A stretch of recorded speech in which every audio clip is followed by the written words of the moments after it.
സ്ത്രീവിരുദ്ധ പരാമർശത്തിൽ ന്യായീകരണവുമായി മുഖ്യമന്ത്രി വി.ഡി. സതീശൻ. താൻ പറഞ്ഞത് സ്ത്രീവിരുദ്ധ പരാമർശം അല്ല എന്നാണ് മുഖ്യമന്ത്രിയുടെ വാദം. PMCയിലും വ്യക്തമായ മറുപടി പറയാതെ മുഖ്യമന്ത്രി ഒഴിഞ്ഞുമാറി. പാചകത്തെക്കുറിച്ച് മുഖ്യമന്ത്രി നടത്തിയ പ്രസംഗത്തിലെ വിവാദമായ സ്ത്രീവിരുദ്ധ പരാമർശത്തിലാണ് മുഖ്യമന്ത്രി വി.ഡി. സതീശൻ ന്യായീകരണവുമായി രംഗത്തെത്തിയത്. പ്രസംഗ ഭാഗങ്ങളെ വീണ്ടും ഉദ്ധരിച്ചുകൊണ്ടായിരുന്നു മുഖ്യമന്ത്രിയുടെ വിശദീകരണം. പെൺമക്കൾ എന്നല്ല, മക്കൾക്ക് പകർന്നു നൽകണമെന്നാണ് താൻ പറഞ്ഞത്. പറഞ്ഞ കാര്യങ്ങളിൽ ഉറച്ചു നിൽക്കുകയാണെന്നും മുഖ്യമന്ത്രി കൂട്ടിച്ചേർത്തു. ചില ആളുകൾ മൈക്രോസ്കോപ്പ് ലെൻസ് വെച്ച് എന്തെങ്കിലും ഉണ്ടോ എന്ന് നോക്കുകയാണെന്നും വിമർശനം ഉന്നയിച്ചവർക്ക് നേരെ മുഖ്യമന്ത്രിയുടെ വിമർശന സ്വരം ഉയർന്നു. നിങ്ങള് മൈക്രോസ്കോപ്പ് അല്ലല്ല, കുറച്ച് ആളുകള് മൈക്രോസ്കോപ്പിക് ലെൻസുമായിട്ട് വെച്ചിട്ട് എന്തെങ്കിലും ഉണ്ടാകുന്ന നോക്കണം. മക്കൾക്ക് അത് പകർന്നു കൊടുക്കണം. ഞാൻ അതിൽ ഉറച്ചു നിൽക്കുന്നു.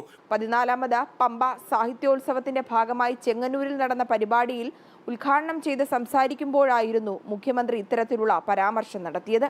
അതേസമയം PM ശ്രീ പദ്ധതിയുമായി ബന്ധപ്പെട്ട ചോദ്യങ്ങളിൽ മുഖ്യമന്ത്രി പ്രതികരിക്കാൻ തയ്യാറായില്ല.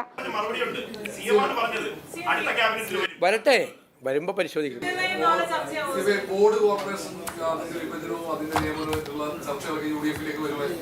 അത് തീരുമാനം എടുത്തു കഴിയുമ്പോൾ നിങ്ങളെ അറിയിക്കും.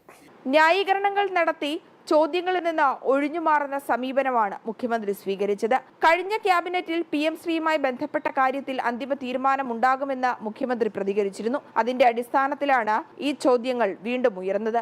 എന്നാൽ മറുചോദ്യം ഉയർത്തി തടിയൂരുന്ന സമീപനമാണ് മുഖ്യമന്ത്രിയുടെ ഭാഗത്തു നിന്നുണ്ടായത്. ജനം, തിരുവനന്തപുരം.